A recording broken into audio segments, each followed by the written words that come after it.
who hijacked Chicago's airwaves that fateful night, leaving behind one of the strangest mysteries in broadcasting history. Was it a prank, a protest, or something much darker, fueled by secrets hidden for decades? Stay until the end to hear a Reddit user's astonishing claim that he knows the culprits.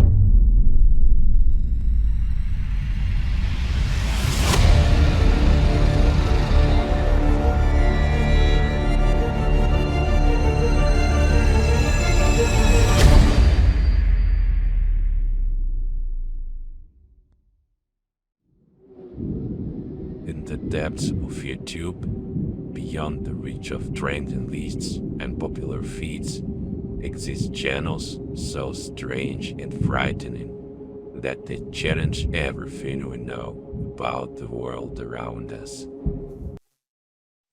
Hi, my name is Victor, and I am the author and host of the channel Scary Mysterious Videos.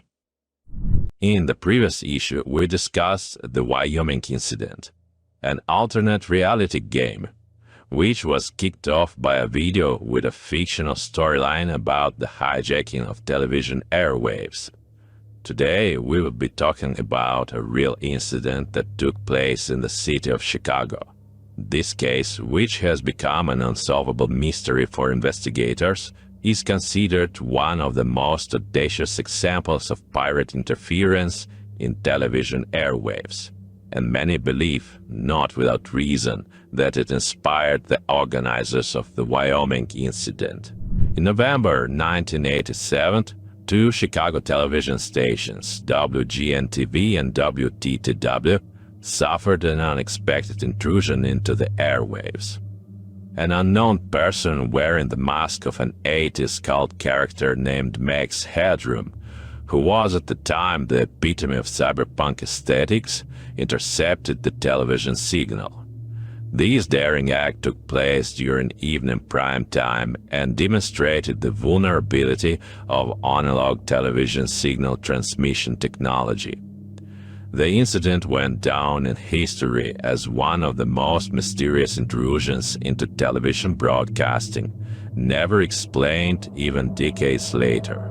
The first case of broadcast interception occurred on November 22, 1987 at 9:14 p.m. During the sports segment of WGN TV's 9 o'clock news, anchor Dan Rohn was recounting highlights of the Chicago Bears game against the Detroit Lions.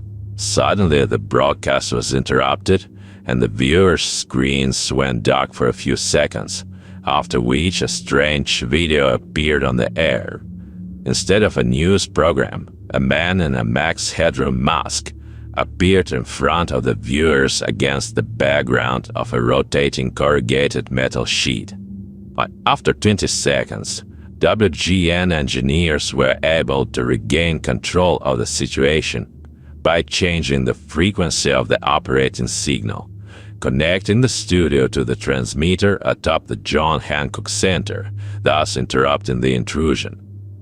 At 11 p.m. the same day, the strange incident happened again, this time on PBS television station WTTW 11, during the airing of an episode of the Doctor Who series. Unlike the first incident, WTTW did not have engineers capable of quickly changing the signal's carrier frequency, giving the intruder the ability to hold the airwaves for nearly 90 seconds.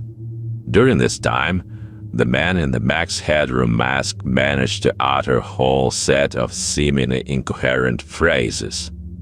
As he finished his speech, he shouted, "They're coming for me," and exposed his buttocks, which were spanked with a fly swatter by a woman who suddenly appeared in the frame. The broadcast was then interrupted, and viewers saw the series continue on the screen once again. Signal interception was accomplished by the attackers by suppressing the original broadcast of the TV station using a more powerful microwave transmission. This method required considerable technical knowledge and professional-grade equipment, According to experts, the intruders were most likely located somewhere near the TV tower that was installed on the roof of the John Hancock Center, and through which the above-mentioned channels were broadcast. The incident caused widespread public outcry and was the subject of an extensive investigation conducted under the auspices of the Federal Communications Commission. However, despite the efforts of investigators, the identity of the troublemakers remains unclear. The bizarre nature of the intrusion has spawned numerous theories attempting to explain who was behind the act and what their motives were. There is a belief that the incident was a prank staged by tech-savvy students. However, the cost of the necessary equipment calls this theory into question. Another version suggests that an employee of WGN or WTTW may have had access to the needed machinery, but internal investigations at both channels have revealed no leaks or suspects. The involvement of radio pirate groups active in those years has also been considered, but such sophisticated interference suggests a level of expertise rarely seen among such groups at that time. However, we will leave the final conclusions for the end of the video, when we will consider one of the most curious versions of what happened, which is a compilation of the theories voiced. It is especially valuable because it is the only one based on witness testimony that can shed new light on this mystery. As for me, I am more sympathetic to the version that suggests using Max Headroom's image as the basis for a satirical sketch that mocks the general commercialization of the media. During the invasion, the masked man utters several obviously mocking phrases directed at Coca-Cola and WGN, which only reinforces this assumption. The seemingly chaotic nature of the speech and the lack of a clear agenda would seem to call this theory into question. But if we take a broader perspective and assume that the masked man was speaking as a precursor to what would later be called anti-globalization, everything falls into place. And I would be absolutely confident in my reasoning if it were not for one circumstance that calls my confidence into question. And this is where we get to the most interesting part. A few years ago, I came across a post now deleted from Reddit, but nevertheless available through webarchive.org. I'll leave a link to it in the description of this video. The author of the post claimed that he knew the people who organized the signal intercepts at WGN TV and WTTW, and that they warned him on the day of the incident that something high-profile would happen in the evening that would be worth watching. According to the post author, 3 people were behind the organization of the interception: a man wearing a Max Headroom mask, his brother, and his brother's girlfriend. The hijacker himself allegedly suffered from an autism spectrum disorder and was prone to bizarre sexual jokes, which, according to the author, explains episodes airing such as the masked man's incoherent monologue and bare-ass spanking.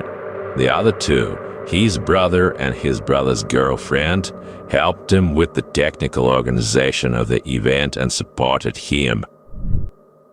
The entire trio were highly technical and moved in local circles of tech enthusiasts.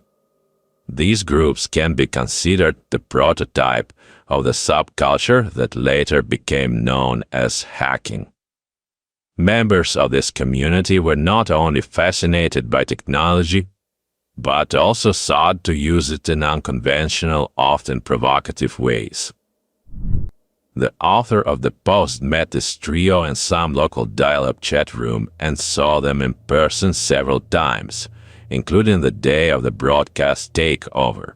He wasn't 100% sure of their involvement, but there were facts that eventually convinced him to write that very post. The autistic young man, who was supposedly hiding under the mask of Max Headroom, had a similar manner of communication, spoke openly about his interest in hardware hacking, and on that day, along with others, warned the author to watch TV in the evening. These coincidences led him to speculate that they may have been directly involved in the incident. All in all, I recommend you read this post. It's really worth reading and gives this incident a face. However, regardless of what exactly prompted some group of people to organize this incident, it will forever remain in our minds as a reminder of the fragility of the world around us, and that any established order of things can be vulnerable to the power of an idea, be it a political manifesto or personal creativity.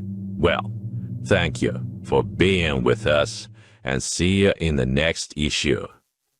Subscribe to Scary Mysterious videos right now. Immerse yourself in the unknown and become part of the revelation. Uncover the hidden.